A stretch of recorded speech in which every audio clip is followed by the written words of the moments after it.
Good morning, and this is one of my very raw videos, or I think all my videos have been quite raw so far. This is just me waking up, and it's day 10.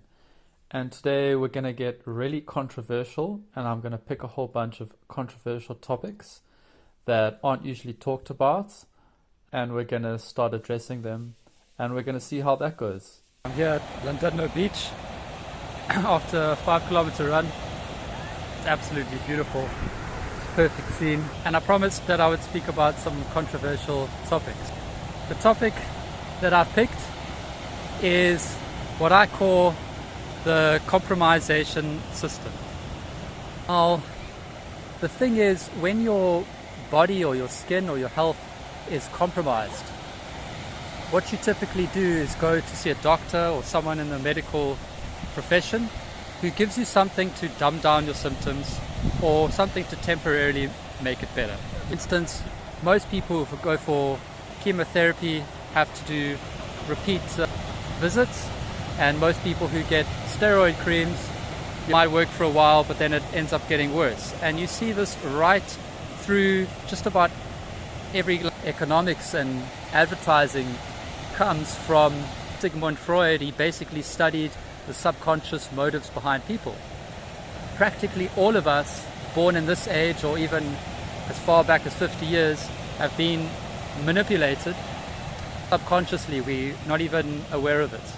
And to break out of that awareness is to exit the matrix, so to speak. The thing is, when you go to supermarkets, and especially with the masses I'm talking about, the vast majority of people, they give them foods, and they even give us foods that are going to lead towards inflammation, and they market it as if it's good for you. And it's all clever marketing, clever advertising. And what happens is our systems become compromised, and we get health problems that we shouldn't really have in the first place. That's why they've only cropped up in the past 100 years.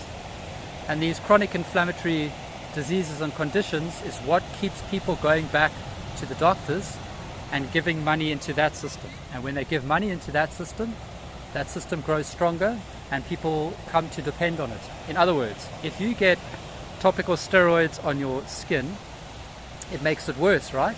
Typically you go back to the dermatologist and they recommend another cream. Eventually some people give up because they just realize that whole system is flawed.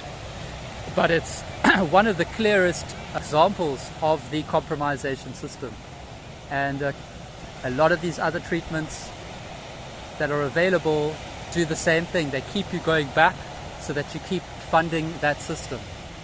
And that system is linked with the food system. It's all, you look at the companies that will manufacture certain items that are all inflammatory, they all stem back to the same source.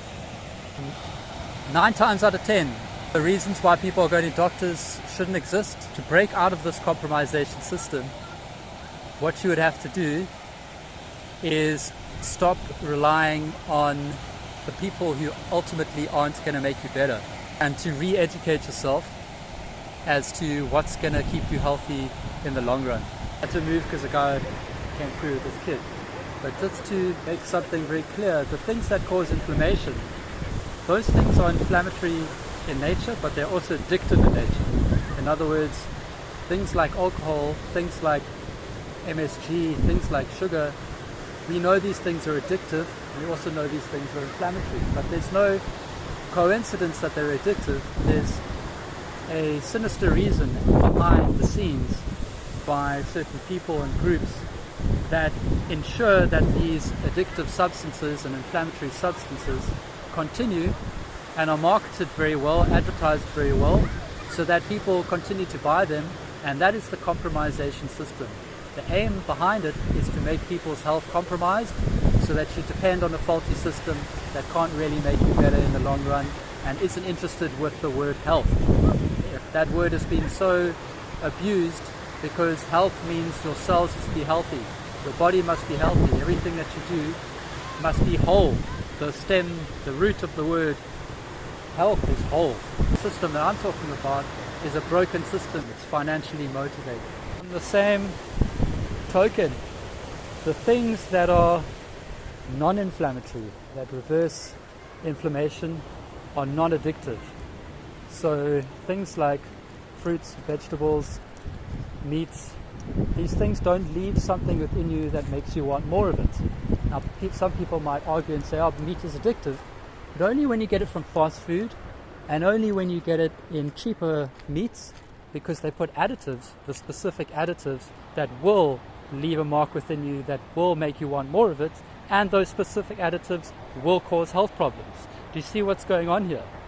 I managed to break out of the whole matrix, so to speak, to see from an outside perspective what was actually going on.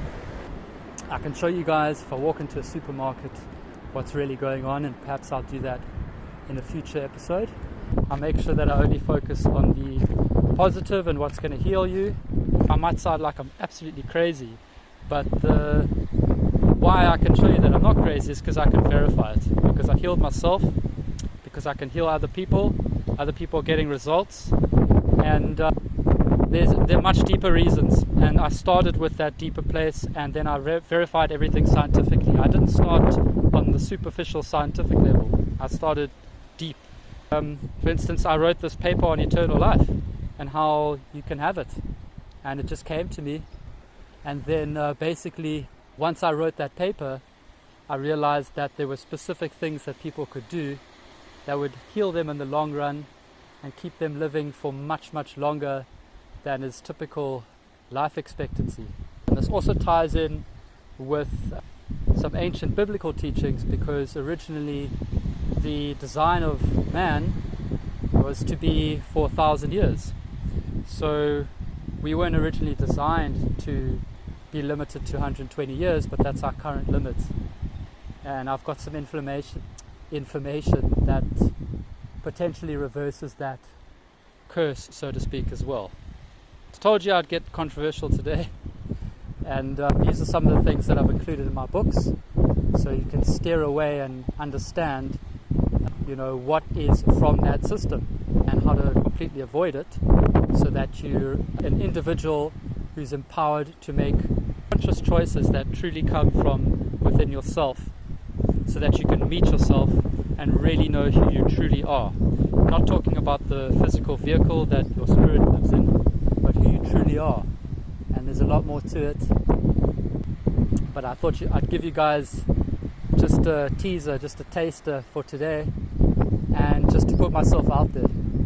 My detox phase of my skin is now over, and day 10. It's not like I'm going to stop some of the practices that help with detoxification, but for the first 10 days, most of the focus goes towards detoxifying, with some other things like healing the guts, helping the guts, but now really to have a long-term healing of my skin or of your skin, you want to focus on not just healing the gut, but giving it a layer that ensures that it's stronger than it needs to be. In my mind, I don't know how to translate it into words, but it's like you need to create like a barrier in your gut. If you've heard of leaky gut, basically what I'm doing now is the opposite of that. A lot of people, when they have these skin issues, myself included, the early days your gut is kind of like very finicky, it's very sensitive, it's very weak, and little things can just set it off.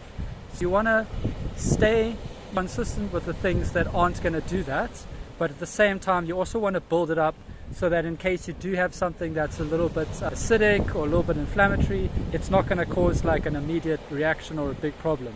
It's kind of like future-proofing. I'm going to be future-proofing my gut, and you do that with, there are specific healing foods that definitely help, and some of you might have seen some of those. I'm going to be incorporating more of that so that I have more of a defense, and that defense doesn't come through my skin. It's not going to happen topically, it's going to happen internally. I'm going to be doing more than healing the gut.